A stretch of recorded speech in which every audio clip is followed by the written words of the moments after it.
All right, welcome to another episode of the I Try to Be Straight podcast with Nate and Susie. And we're not going to do much of an intro this time because we have a very important guest that we want to get the mic to right away. So Susie, would you introduce our guest? Yes, we have today Dr. Laura Anderson. Ooh. And I'm geeking out a little bit because Dr. Laura's book has really changed my life. Yep. It is titled When Religion Hurts You. And if you have ever been a part of any religion, any faith-based organization, any community that abides by certain faith guidelines, you have to read this book. So Yes. It's a Agreed. must. Yeah, you read it too. Yeah. We're big fans. So Dr. Laura, thank you for being here. Hi, thank you so much for having me. It's great to be here. Thank you for rolling with all of our shenanigans. Yeah, we may have had a Central Pacific Time mix-up on our end, and so Laura has been incredibly gracious. Just like the amazing therapist she is. Yeah. So if we look frazzled, this episode is just going to be Laura helping us deal with our anxiety issues that we now have gained. We have new PTSD. It's all good. It's all good. Yeah. Time zone math is a real thing. So, No, it really is. We need to get rid of the time zones. I don't know how, but we just need to get rid of all of that. I don't like it. So I just wanted to start by asking, how did you get into this work, and how did your journey start? Yeah. So really, my personal life is what inspires my professional life. So I grew up in all of this. I grew up in it. I grew up at an evangelical, fundamentalist Christian camp that my dad was a director at. I was going to go do, big things, but then, God called me to stay at home and not go to college. Nice. Because I needed to wait for my Prince Charming to get married and have babies and all that fun stuff. And so in lieu of that, I started working with the youth group and got hired on, to work at the church, and ended up, because I couldn't find my Prince Charming, I started work. I went back to school and did online classes and all that fun stuff, but eventually quit my job, got my master's degree in therapy, moved to Nashville, and kind of secretly started seeing people for, I didn't have the words religious trauma at the time. This was almost 15 years ago. And so, I live in the South, the Bible Belt, but everybody's like, hey, what's your name and what church do you go to?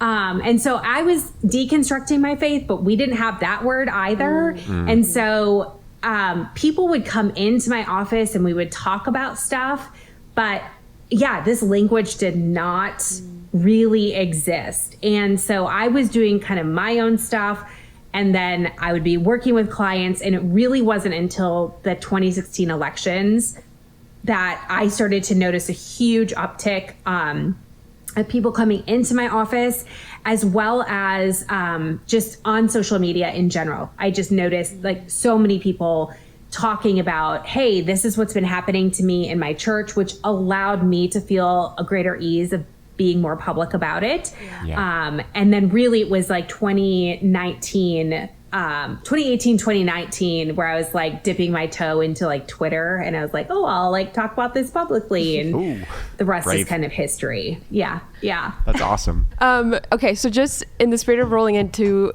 all the knowledge and wisdom that you have to offer, would love to kick it off with a question.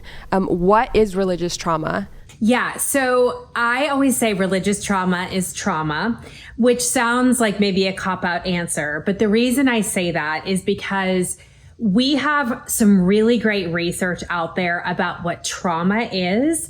And I think that we should have access to all of it when we're talking about religious trauma.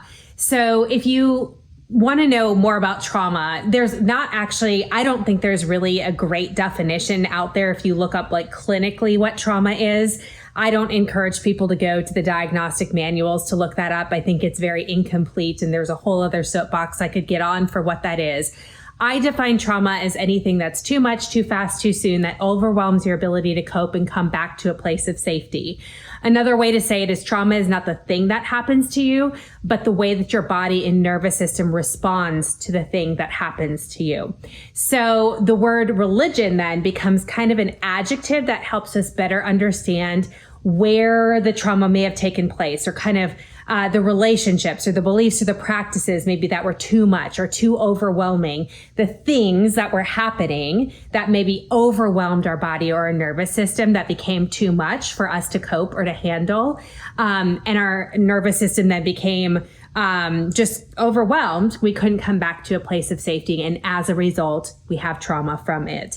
So religious trauma is trauma in that it lives in our body the same way that trauma from war or developmental trauma from a natural disaster, sexualized violence, things like that would live in our bodies. And so the way we resolve it and recover from it would be very similar.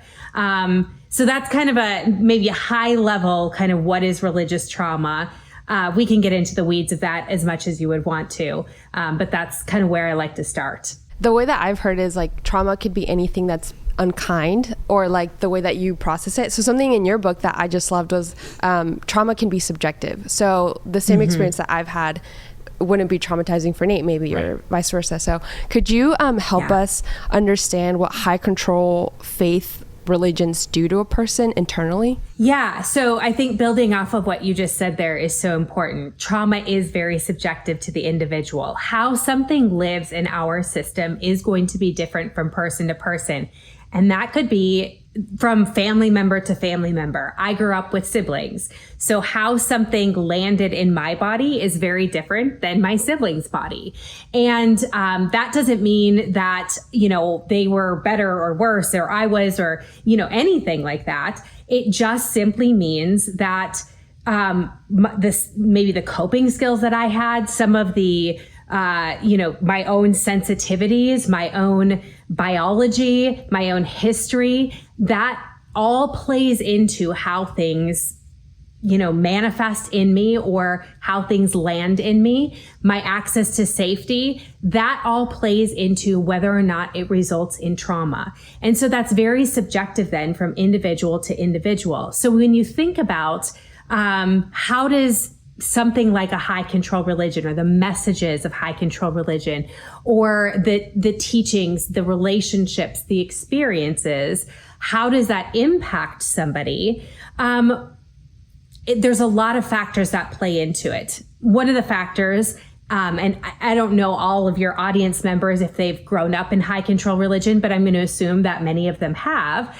If you think about it from that perspective, I grew up in high control religion. There's never a day that I can consciously remember that I don't have, or that I didn't have memories of being in those teachings. I think the story goes, I was born on like a Tuesday, and that following Sunday, I was in church, right? And so like from less than a week old, I'm being indoctrinated into this faith. It is like woven into my DNA. And so from a very young age, I'm hearing the messages of hell. I'm hearing about sin and being, a sinner and needing to be saved. I'm hearing about my depravity. When you think about just those messages as a small child, those are overwhelming to your system. And not only are those messages overwhelming because, of course, they're confusing and they're scary, but they're being taught to you by caregivers and loved ones, the people who are supposed to be nurturing you and who you are supposed to be looking to love you, and you trust them. They're supposed to be keeping you safe. So of course there's not an ability to determine like, okay, if my parent is telling me this, well then it must be right. Even if it's scary, this is the right thing, right? And so that can be very confusing for a child. So we can often then confuse love and harm. Those can be conflated as the same thing, not necessarily because a parent is even trying to be malicious or harmful, but they're teaching us things that are that, and we internalize them as love. And so that can be very, very harmful, just as an example. And so we look at that then as very, very impactful, usually in a negative way. That becomes woven into us. We carry that kind of as a foundation. And unfortunately, when we look at the way our biology and our physiology works, that doesn't just leave when we turn 18 and we leave the family home, or we decide, oh, you know what, I don't cognitively believe that. It sticks in our body, and we see that in physiological and psychological, relational, and many other ways as we grow up, unless we do something about it. Again, I know that's like a very kind of general overview, but we can go into it more if you want. I think that's great.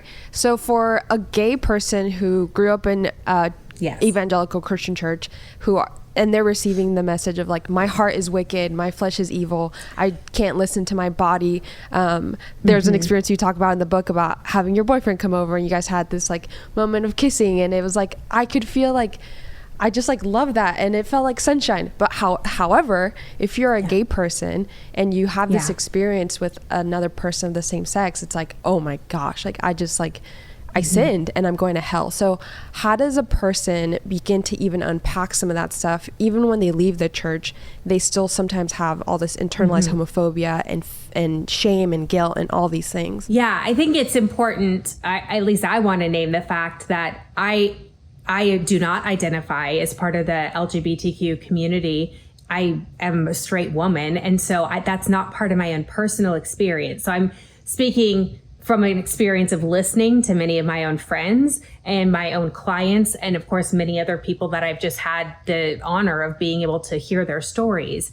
But I think that part of, I know you said internalized homophobia, or just like a self-denial, like a deep self-denial of having to really fragment yourself and really like set that part aside and hate that part of you and say like this, because you're taught like that part of you can't exist, right? Like that's not something that could be good, even though God created me as good, but not that.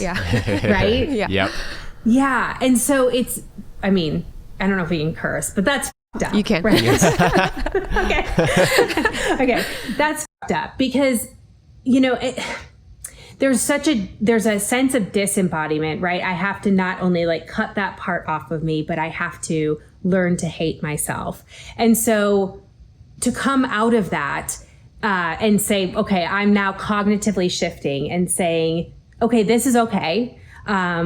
Maybe it's simply, I can embrace this and still have my faith, or maybe I decide I'm rejecting my faith. And so this is who I am, and screw all of that other stuff.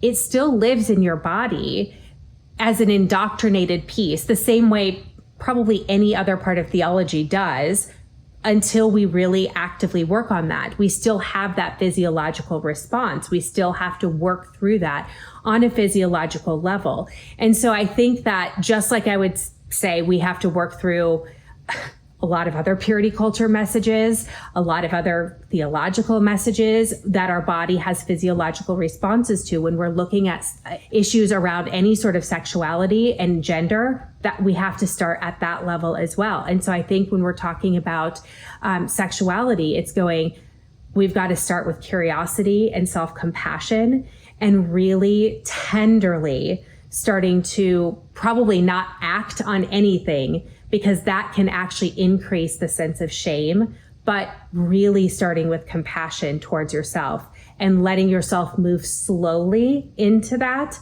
before. I know I want to pause and say, I think it's really easy for anybody coming out of high control religion to go, I'm going to just go do all the things that my religion said I shouldn't do. Yeah.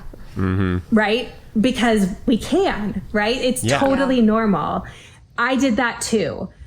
But I think what often happens is then we end up in these huge shame hangovers, because even though our minds are like, I can do that, our bodies aren't caught up to that yet. And that's where we end up feeling really shitty about ourselves. If we can give ourselves time to hold off on some of that, like just a little bit, and explore with compassion what some of those internalized messages are, we decrease the likelihood of some of that shame hangover, because that's the stuff where we then start to question and go, well, maybe they were right. Because I feel this amount of shame and disgust towards myself, maybe they were right. And we don't want to have to end up back in that space. And I would say that to a lot of people, but especially folks in the LGBTQ community. What we don't want is compounded shame and self-hatred. And so if we can slow down just a little bit and start to face some of those messages that you've been told and combat that self-hatred, that's a place where I might encourage people to start. I say that not having that exact experience myself, just knowing how shame can live in our bodies. No, that's huge. I've dealt with that myself. So much of your story I related to because I'm a pastor's kid, also was like born into the church, dealt with all this, and then was gay. So I was like, everything you were saying, I'm like, oh my gosh, I can relate to this in so many levels. Even just like, and then I worked for a church, and then I would say I had a mentor that was like super involved in my life. He was my boss and my mentor, and then like stuff goes wrong in your relationship with your boss, it goes wrong with your relationship with God and your mentor. And at the same time, he was involved in my sexuality journey. He was like involved in every facet. And so I'm reading your stuff and I'm just like, oh my gosh, I feel so triggered, but in like the best possible way. Cause I'm like, she gets it. She gets it. But then, and then even to the way where you're like talking about when you're dating, you're like, oh my gosh, this feels so wrong. The really interesting thing about what you're saying is like, you're talking about kissing before marriage and you're like, oh my gosh, I shouldn't do this. This feels wrong. And you're kissing before marriage and you feel that violation inside. You're like, oh my gosh, I violated something. Your brain had told yourself this is fine. Your body still had all those triggers. And it's funny, like probably a lot of people like us, just like you're saying, when you're gay and you have your first like kiss with someone, like a lot of times you'll have this like kind of fear and shame response in your head, even though you also, for me, I felt it was super right, but then also was dealing with fears. So it's funny how your circumstance of just kissing someone gave you the same trigger that a lot of gay people will also say is, oh my God, being gay is wrong. But if you can have that while you're just kissing a boy for the like before you're married, like that should hopefully alleviate a lot of people that are gay and like just assume that shame response is the Holy Spirit, because that's another thing I want to talk about. The way you talk about how like we assume that shame and that judgment and that guilt we feel, we just put that on the Holy Spirit. And I don't believe God works with shame or fear or all of that. But yeah, that really like blew my mind when you were saying that. So for people who are listening to this right now and they're thinking, there's no way that I was in a high control religion or in a community that was high control or even has had those impacts within my body or in my thinking, what are the signs to look for? Yeah, I mean, I want to be like generous and say it could look different for everybody, of course. You know, when we talk about things like trauma and the impacts of it, it could look a myriad of different ways. However, we do notice kind of categories, I guess we could say, of symptoms. We can look at things like physical, psychological, relational, social, all sorts of different things. And that's where I would encourage people to, I'm not usually a big fan of Google, but you could use Google in a case like this. And I would encourage people to look up things like complex trauma. What are the symptoms of complex trauma or CPTSD? I do consider religious trauma to be under the umbrella of complex trauma, because when we're talking about complex trauma, we're talking about something that is consistent and persistent overwhelm and threat that is inescapable. And for most of us growing up in high control religion, that was the case. It wasn't necessarily, now some of us did have more kind of like singular events where we point back and we say, okay, there was this thing, maybe it was a clergy sexual abuse or something like that. But most of us have long-standing, you know, we just, maybe it wasn't just one thing. There's quite a few of us that have both, where it was like very specific incidences as well as the long-standing. But when we look at kind of this over time thing. We're looking at things like anxiety, OCD, depression as symptoms coming out of it. We're looking at relational issues, maybe issues with boundaries, struggle with communication. We're looking at physical things like autoimmune disorders, gastrointestinal disorders, social phobias. We really can run the gamut with like chronic pain, chronic disease, a myriad of different things. We're kind of like difficulty just in everyday life, which is like, okay, so basically anything could fit under that. And it's like, well, in some ways, yes. But I think what can be really hard when we're looking at complex trauma, again, religious trauma, is that we essentially have just learned to adapt our lives. And this is our normal way of living. And yet it isn't necessarily productive. It's not necessarily something that we're finding to be like healthy relationships. Perhaps we're getting into relationships with people over and over where we're not able to set healthy boundaries or that are being respected. Or maybe we're constantly getting in relationships with people where there is abusive patterns or violent patterns. Or perhaps we are constantly having physiological issues like autoimmune disorders or chronic disease and chronic pain. And so we start to look at some of the patterns and the habits of our lives, and we might start to notice and we go, I wonder if maybe there is something else going on here. I don't want to like unequivocally say that, if you have chronic pain or chronic disease or autoimmune disorders, you absolutely have trauma. But when we start to look at the research, we also know that there is a high correlation there. Or we know that if you have been in abusive relationship after abusive relationship after abusive relationship, we know that, hey, there could be some underlying stuff there. I don't want to say that as a blanket statement that is true for everybody, but we kind of look at some of the patterns there. We also would want to start looking at triggers. What are some of the things that are triggering people? So if you go, gosh, I'm walking into Hobby Lobby and I am freaking out because I just can't, handle the music in here. Well, okay, that could be something that it really could be. Or, every time I think about going back to my parents' house, and they're doing the family prayer around the table and I start sweating, or I get really anxious, or I get really angry, or maybe we're talking about church, whatever it is, we would start to notice some of those things and maybe get a little bit curious about what is happening in your body. And that might give us some clues as to, is there potential trauma, adverse religious experiences, or just other mental health disorder that's going on, or other mental health issues that maybe we could explore. Yeah. Could you dive more into AREs? Because I think what you did there, and I forget your partner's name, but you guys are like geniuses, truly. Do you know what ACE is? ACE is? It's adverse childhood experiences, but please talk more about it because I'm going to sound dumb. Yeah. So AREs is adverse religious experiences, and ACEs is adverse childhood experiences. So really briefly, the adverse childhood experiences is a seminal research study that was done. It still is one of the studies that has absolutely the most research behind it. It's a whole other soapbox that I could get on, but it is one of the studies that is foundational to what we know of developmental trauma research today. And it has really changed the course of all trauma research. And the hypothesis behind it is that they have kind of a rating scale of 1 to 10. And their idea is that the more adverse childhood experiences you have, the greater the likelihood is that you would have developmental trauma.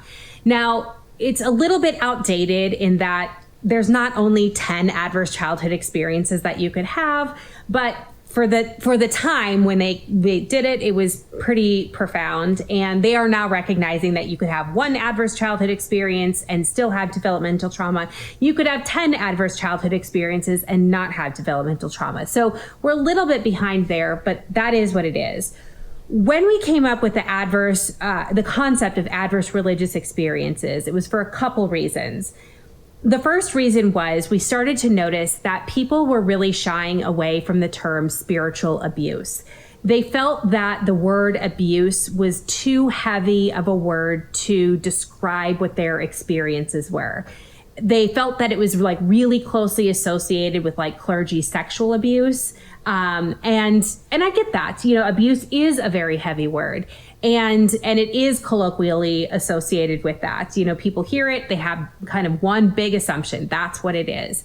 And so when they would talk about their experiences and we'd say, okay, that would be maybe considered spiritual or religious abuse, they'd say, oh, no, that's not it at all. Wow. And so, they would describe it, but they didn't feel like they had a way to really say this is what it is or kind of organize their experience. And so we were kind of like taking that as a note. Okay, that's interesting.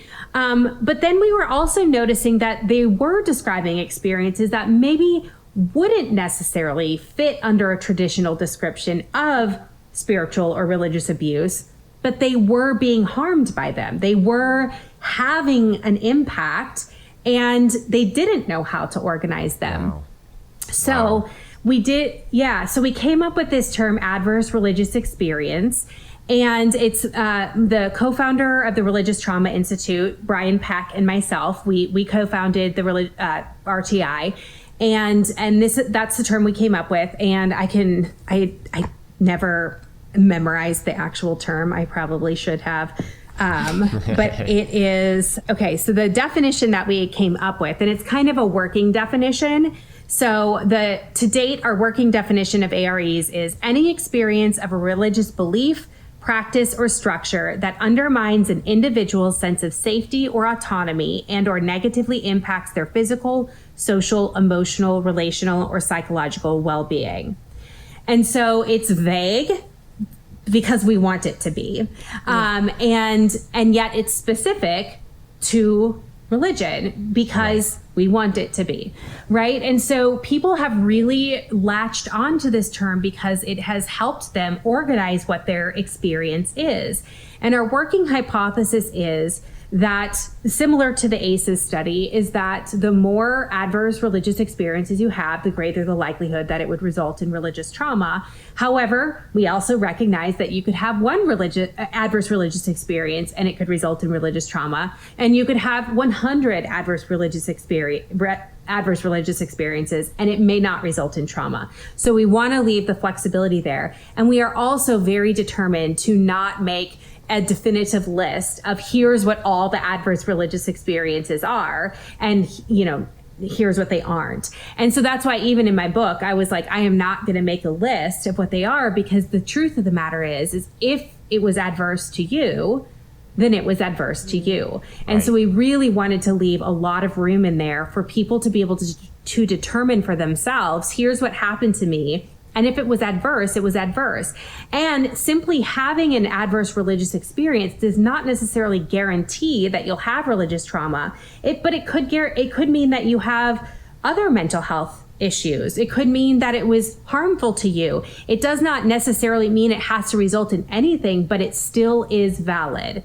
And so that was really what we wanted to be able to give a lot of language and organization for, so that people could really organize and validate their experiences. And that's why I think that people have been able to really gravitate towards this term, because it's helped them understand what has happened to them. Yeah, no, I think we often don't let ourselves feel things if they're from the church, because we're like, well, we shouldn't let that bother us. It's we want to forgive, and it's so hard to admit that the church hurt you. And I think we don't always get a very good experience when we try and confront people in the church, especially in leadership. So we're even more so, well, the church couldn't have hurt us.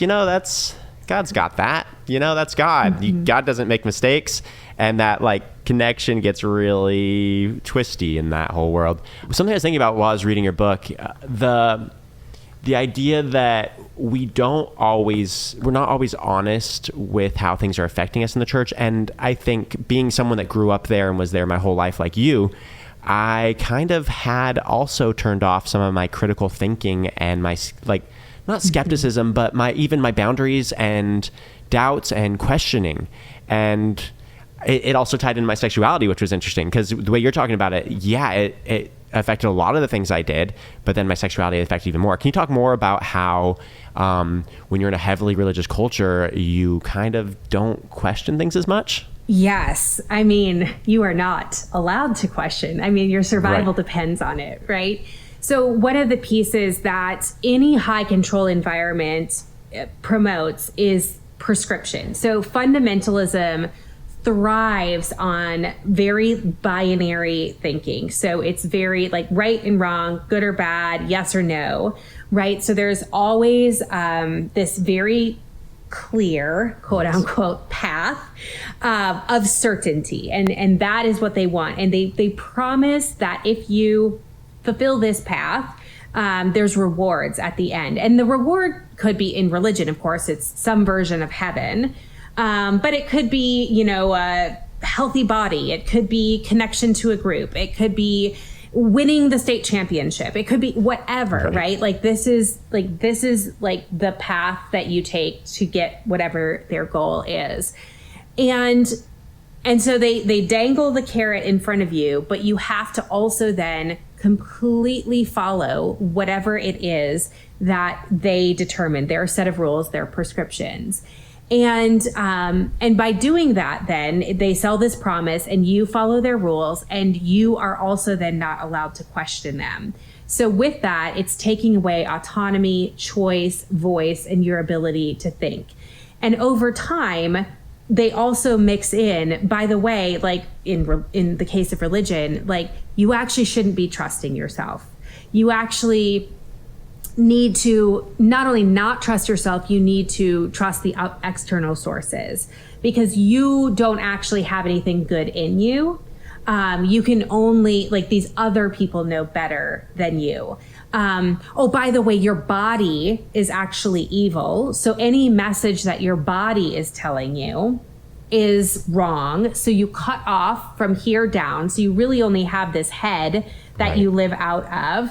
And so you're divorced from like 90% of your information that you could have access to. And even though your head is where you're supposed to live out of, you're told that you can't trust that either. Right. And so and then you're not taught how to critically think. You're taught what to think. You're not taught how to think.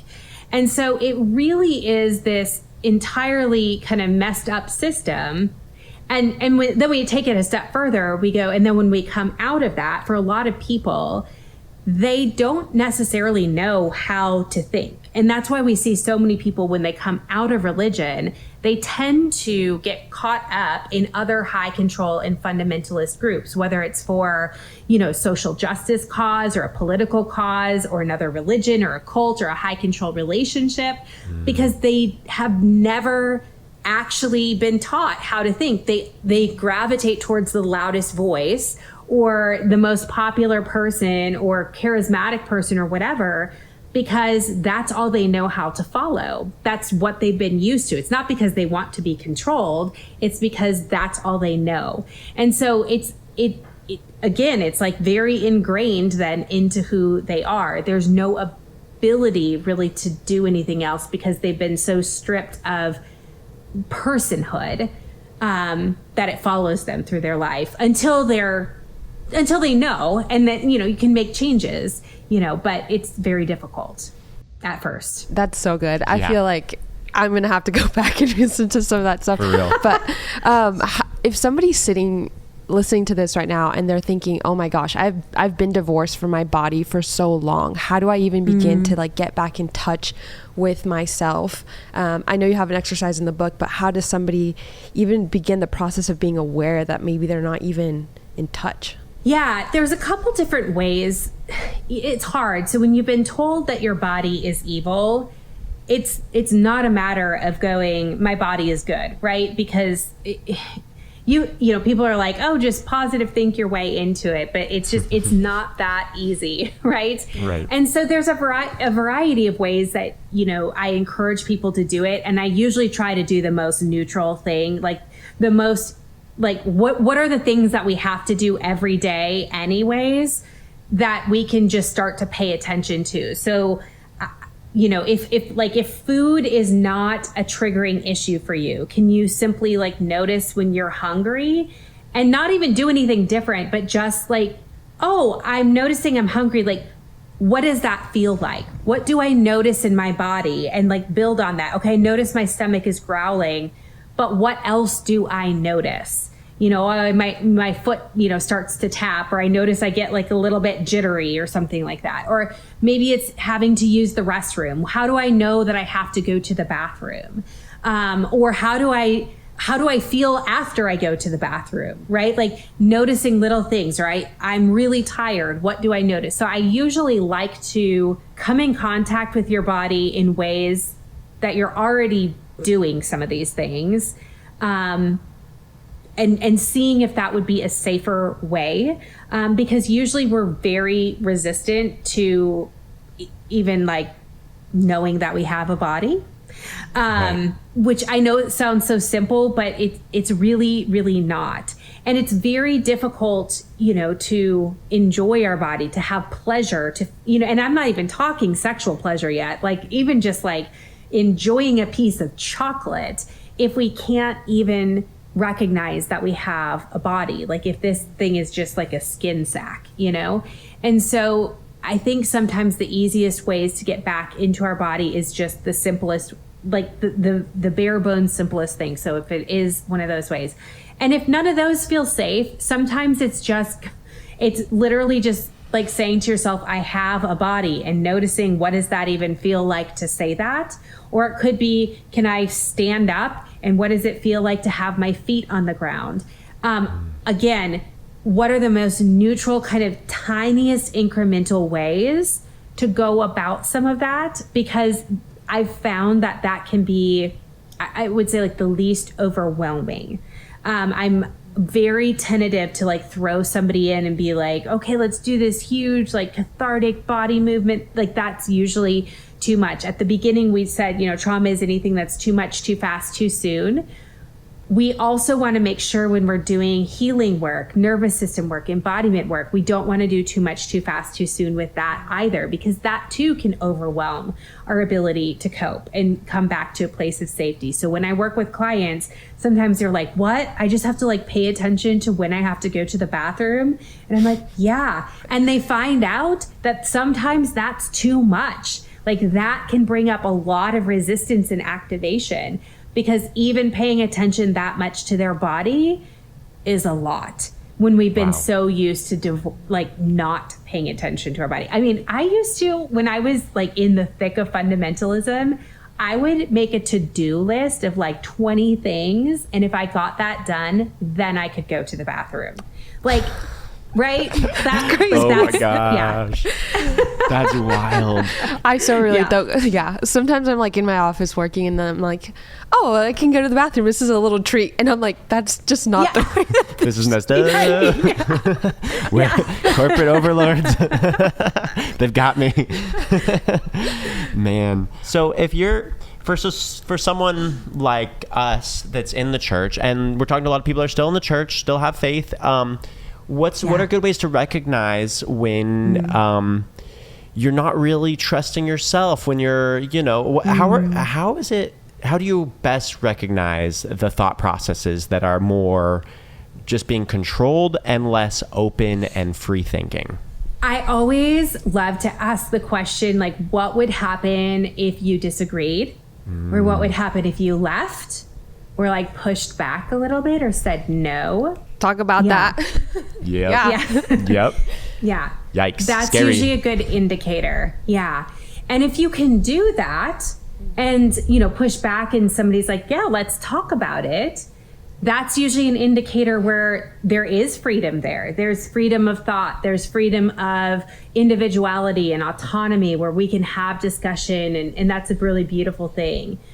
But if I come and I push back or I say no, and that's met with harsh repercussion and consequence, being excommunicated, being told I'm a sinner, being told, those sorts of things, I go, okay, that's like a very valuable piece of information that tells me maybe where I stand in the church or what the theology is, what's immovable.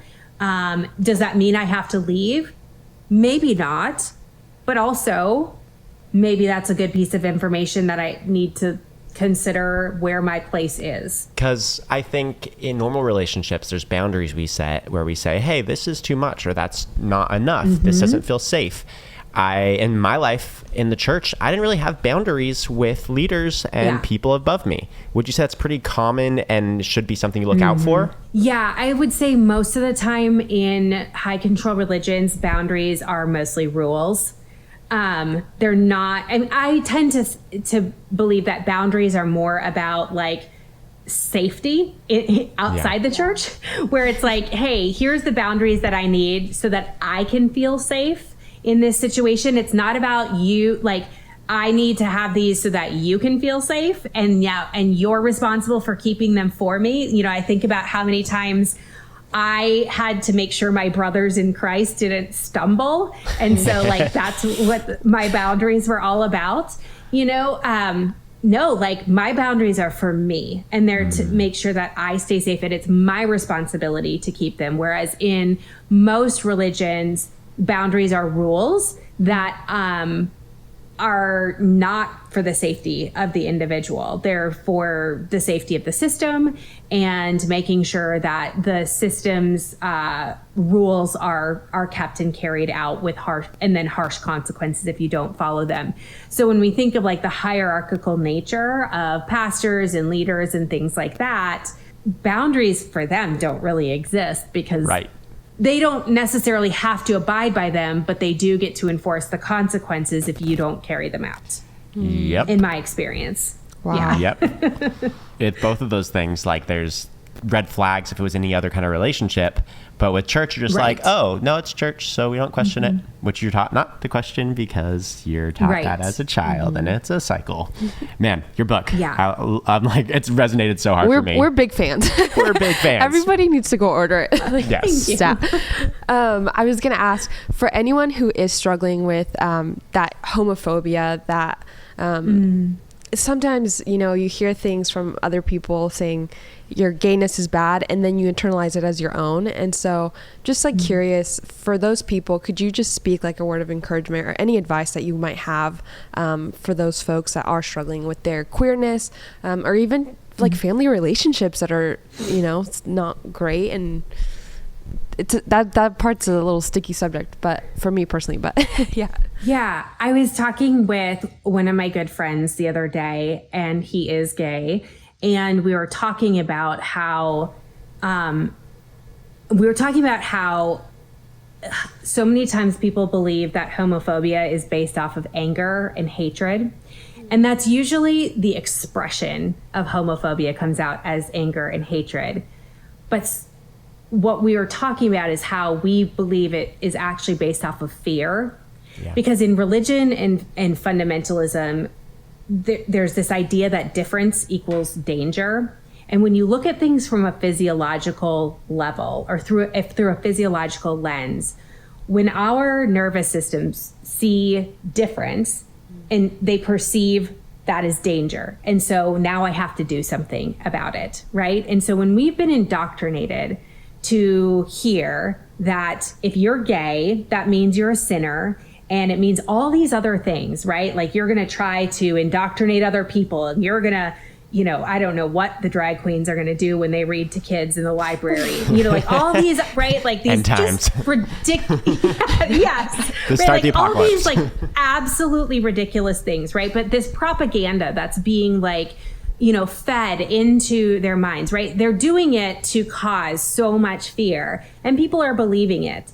And so then in their minds, they're getting ramped up with fear. And so then somebody, a real life person, comes into their life and says, it could be as simple as like, I'm gay, or maybe they're holding their partner's hand or whatever. And that person is now terrified, and their brain goes, I must do something to protect myself and keep me safe. Now, this does not at all justify their actions at all. So do not hear me say that. Just as a piece of like understanding, why do they do what they do? I don't think it's coming from this place of like, I hate you. I think they think they're protecting themselves. And not as like, now you need to be compassionate to them, but just as saying, it actually isn't about you.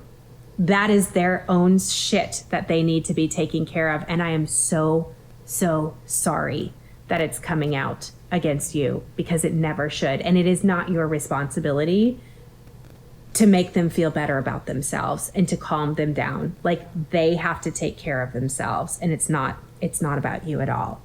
And you did nothing wrong.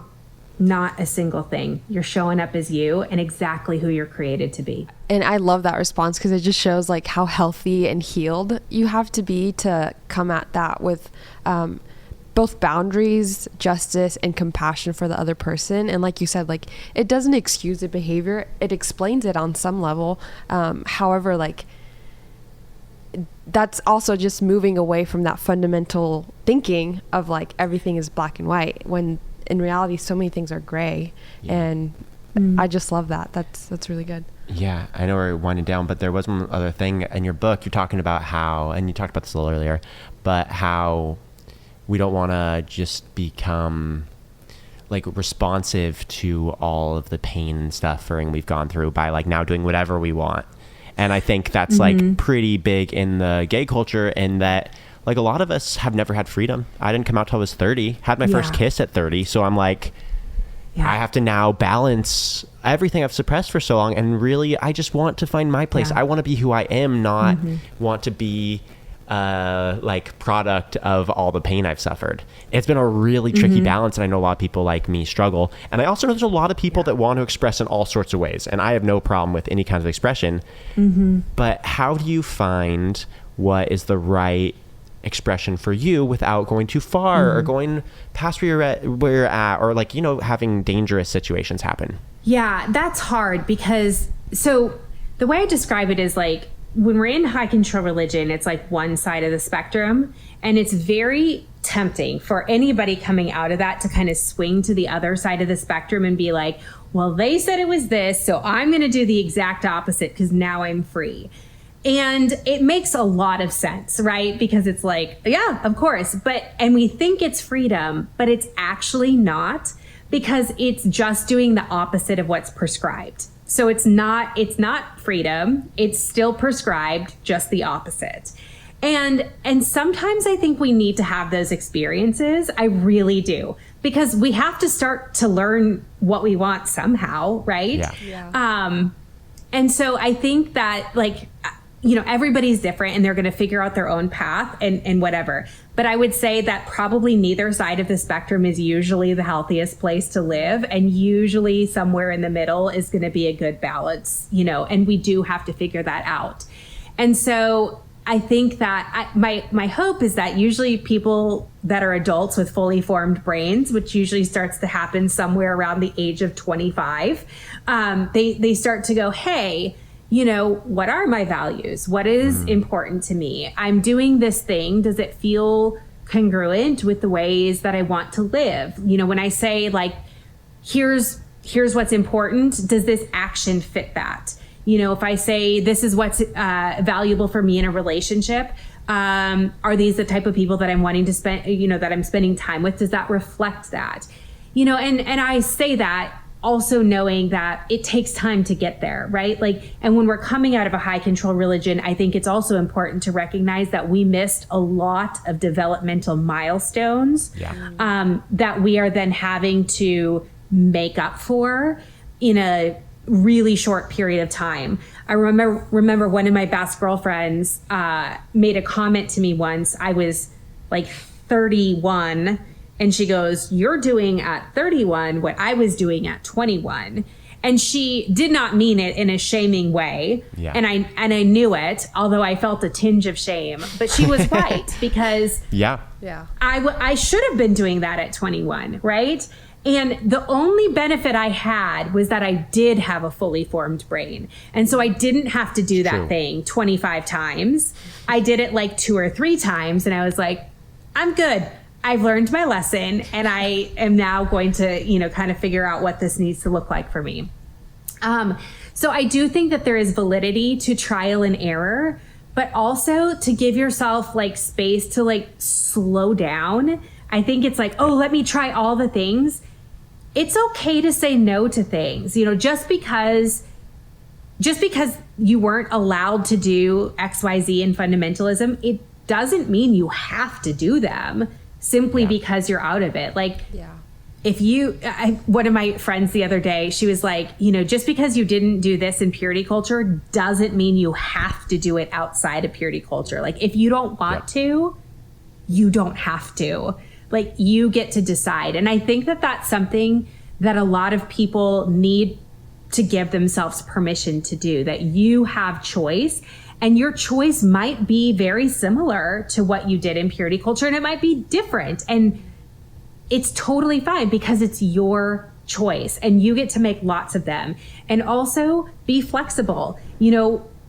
That's the other part that I love not being in purity culture, is you get to change depending on, where you're at in your life and who you are and all these things. Your boundaries don't have to be rigid. Like, they can change based on where you're at with your own health and therapy and all the things. Sometimes you have to have very rigid and unflexible boundaries, and other times you can have wider and more spacious boundaries, and that's great. And I wish I had a more succinct answer, but part of it is you do have to give yourself some time to try things, but also be really kind to yourself. If I could tell everybody to go slower, that would be my biggest piece of advice. And especially when we're talking about the nervous system piece, gosh, if you could do some self-compassion piece to override some of that shame before acting on everything, I wish everybody could do that. Do a year of therapy before you go act on every whim, because you might save yourself a lot of shame hangovers. But that's just an ideal world. I know that's not practical for everybody. That's so good. Basically, it's about nuance. And yes, I totally fully agree with that.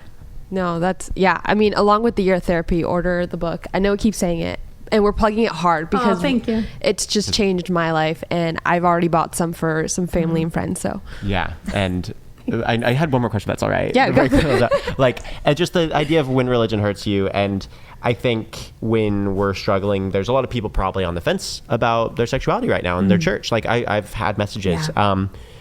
For someone who's not sure if it's okay or if it's right and is in the middle of the mind battles, what would you say just to help them maybe find their way through it? In regard to sexuality? Yeah, I should have clarified that. In regard to sexuality, from your experience, you're as a psychologist and being gay, from what you've seen, if they're struggling to just figure out if God would be okay with it or not, or if it's a valid thing or if it's actually sin.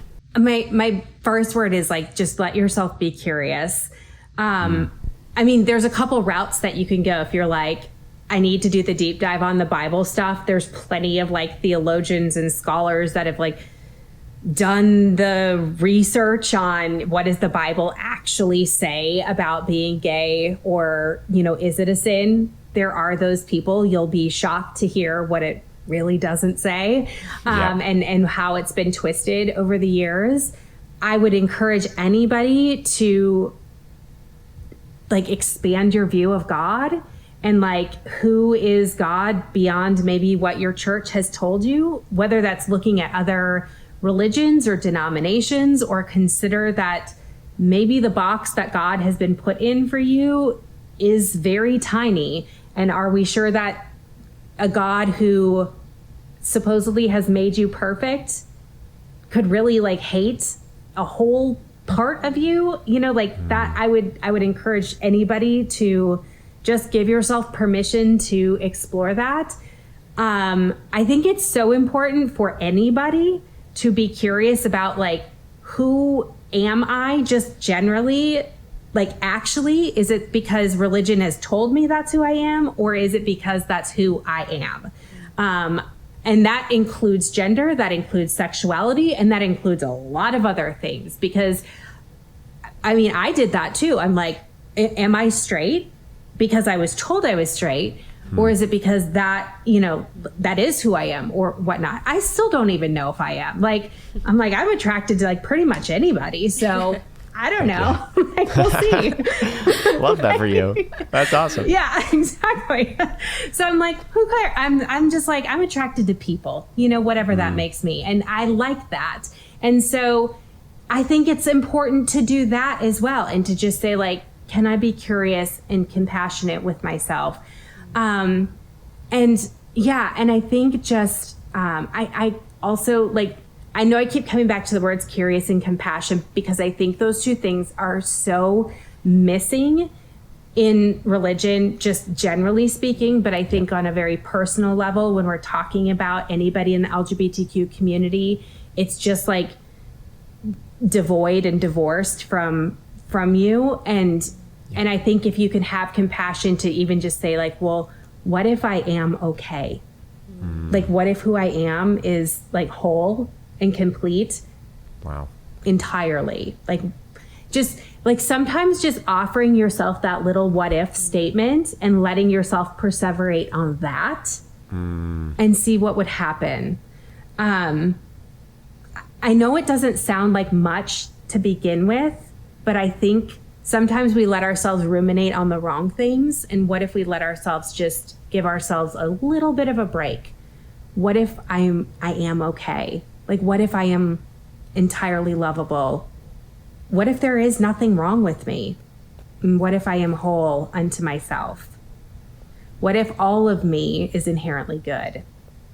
And I think that we need to give ourselves permission to go there. That's so good. And I don't think it's small. I think so many of us are still wrestling with it. And if I had let myself, or even had a voice like yours, like allowing me, giving me the permission to ask those questions, I would have saved thousands of dollars in therapy. It's just like, right. It sounds small, but it's just so big. We are just so thankful for your time and your expertise, and we would love to plug you some more. So if people want to slide into your DMs or visit your website, where can they find you? Yeah, I'm on all social medias at Dr. Laura E. Anderson. And then that's my website as well, drlauraeanderson.com. I also am the founder of the Center for Trauma Resolution and Recovery, which is an online trauma coaching company. We specialize in religious trauma, and that is for people all over the world. So it's traumaresolutionandrecovery.com, and you can find us across all platforms at traumaresolutionandrecovery.com. We've got tons of practitioners who are ready to do trauma coaching. They do free inquiry calls. So that's available. And then, of course, you can get my book, When Religion Hurts You, anywhere where you purchase books. So yeah, it's been such a delight to be on the podcast. Thank you so much for having me. No, thank you. That's an awesome resource. So if you're looking for a therapist, literally go there. Yeah, and she'll be your personal therapist. And she's got time for everybody. Yeah. Use code I tried to be straight. You gotta use code I tried to be straight, and she'll fit you in, guaranteed. That's a lie. I'm sure she's very, very, very, very busy. You can message her. I do have a new service that I just started booking people into. I call it like a mini intensive. Whoa. And so it's like working with me for just like a couple hours. And then if you need it, I'll refer you, if you need additional support, I'll refer you to an individual coach. But yes, so I do have that. Wow. So that awesome. I actually do have availability there. Okay. But yeah. Me and Susie have first dibs. Yeah, we actually can't share that link right now, unfortunately. I got the drama. I got the CPTSD. I got the PTSD. I got We got all the PTSD. all the acronyms you listed today. I have that. All the letters. Every single one. And the LGBT. Okay. And the LGBTQIA. Thank you so much. Thank you so much for giving us your time. You're welcome. I'm so glad to be here. Thank you. Thank you. Please go ahead, check the show notes for all the links and things. And then we're going to be tagging Dr. Laura in all our social content. So go follow us there. Follow her. And thank you for joining us on another episode of the I Tried to Be Straight podcast.